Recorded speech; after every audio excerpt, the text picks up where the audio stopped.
बिस्मिल्लाहिर्रहमानिर्रहीम, इय्याका नअबुदु व इय्याका नस्तईन। आज हमारी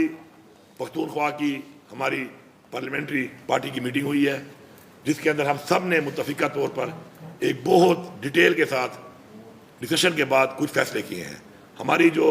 ऑल पार्टीज कॉन्फ्रेंस हुई थी कुछ दिन पहले, उसमें जो फैसले हमने किए थे, हम उन फैसलों पर कायम हैं और हम इंशाअल्लाह उन फैसलों को अमली जामा पहनाने के लिए सरकारी तौर पर कागजात और सारा कुछ उसके लिए बराबर भी कर रहे हैं। आज की जो हमारी ये मीटिंग हुई उसमें ये फैसला किया गया कि एपेक्स कमेटी वाले वो तमाम फैसले जो अनाउंस हुए थे उनके ऊपर भी अमल दरामद कराया जाएगा और साथ साथ ये जो आज के हालात जो बने हैं बाजोड़ के अंदर, जिसके अंदर फिर हमारे मासूम शहरी फिर शहीद किए गए और ये कोलेटरल डैमेज से जो एक एतमाद का रिश्ता ख़त्म हो रहा है हमारी फ़ौज के दरमियान और हमारी आवाम के दरमियान। ये मैं बारहा कह चुका हूँ कि हमारी फ़ौज के दरमियान और हमारी आवाम के दरमियान एतमाद ख़त्म हो चुका है और ये एतमाद ख़त्म होने की वजह से ये जंग जिसमें ऑपरेशन बार बार किए गए वो नाकाम हुए और ये जंग हम नहीं जीत पा रहे। हम ये चाहते हैं कि जो हमने शेड्यूल का ऐलान किया है अगले 10 दिन के अंदर हम 2-2 ज़िलों के करके और इंशाअल्लाह फिर एक ग्रैंड जिरगा बुलाएंगे तमाम उन स्टेक होल्डर्स का जो कि इन एरियाज़ के अंदर हैं जहाँ पे टेररिज्म है, और उनकी फीडबैक लेके उनके बताए हुए अमल के मुताबिक हम आगे अपना एक इंशाअल्लाह एक पॉलिसी रिव्यू करने के लिए हम ये जो बैठे हुए हैं जिनकी जिम्मेदारी है कि उन्होंने बॉर्डर को क्लियर करना है, बॉर्डर पे प्रोटेक्शन देनी है, उन तक पहुँचाएंगे। और हम उम्मीद करते हैं क्योंकि हमारे लिए हमारे किसी उस फौजी जवान, वो भी हमारा बच्चा है, हमारा भाई है, हमारा बेटा है, उतना ही अजीज़ है जितना हमारे लिए हमारे कोई सिविलियन हमारे लिए अजीज़ है, क्योंकि वो भी हमारी हिफाजत के लिए लड़ रहा है। लेकिन आज हमारे उस फौजी जवान की वो शहादत जब होती है तो उसको वो ऑनर और रिवार्ड नहीं किया जा रहा जो उसको मिलना चाहिए। वजह गलत पॉलिसियाँ,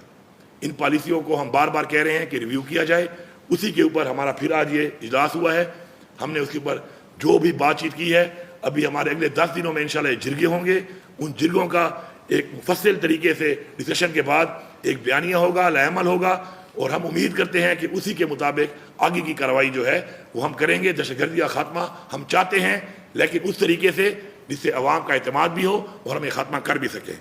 इसके अलावा हमारा action in aid of civil power, ये जो एक हमारा एक चल रहा है सूबे के अंदर, इसके ऊपर भी हमारे तफज़ात हैं। उसके ऊपर भी हमारा इंशाल्लाह यकम से स्पीकर साहब को बता दिया गया है, इंशाल्लाह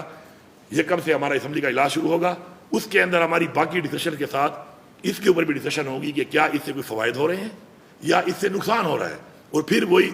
एतमाद ख़त्म हो रहा है या एतमाद बहाल हो रहा है। हमने अपने लोगों का एतमाद बहाल करना है और एक वाज़ेह पैगाम है यहाँ पर सबके लिए कि हम अपनी आवाम के साथ खड़े हैं, हम अपनी आवाम के लिए हर हद तक जाएंगे। ये हमारा सूबा है, ये हमारी मिट्टी है और हम इस मिट्टी को अपने उन फैसलों के साथ ख़राब नहीं कर सकते जो फैसले हम पे मुसल्लत किए जाते हैं हमारे मशवरे के बगैर। इसलिए एक वाज़ेह पैगाम है, पूरी आवाम को ये पैगाम है कि पख्तूनख्वा की हुकूमत, इमरान खान की पूरी पार्टी, हम सारे इमरान खान के कारकुन और बहैसियत पश्तून और इस सूबे के बाशिंदे हम सब आपके साथ हैं और इंशाअल्लाह हम इन मसलों से आपको निकालेंगे और हम आपके साथ इन मसलों के हल के लिए हर हद तक जाएंगे और आपके साथ खड़े हैं इंशाअल्लाह। इसके अलावा मैं यहाँ पे वाज़ेह एक बात दे रहा हूँ तमाम डिप्टी कमिश्नर्स को कि किसी तरह का कोई भी कैसी भी हालात में किसी तरह का कर्फ्यू का आर्डर आप नहीं करेंगे जब तक आप होम से परमिशन नहीं लेते।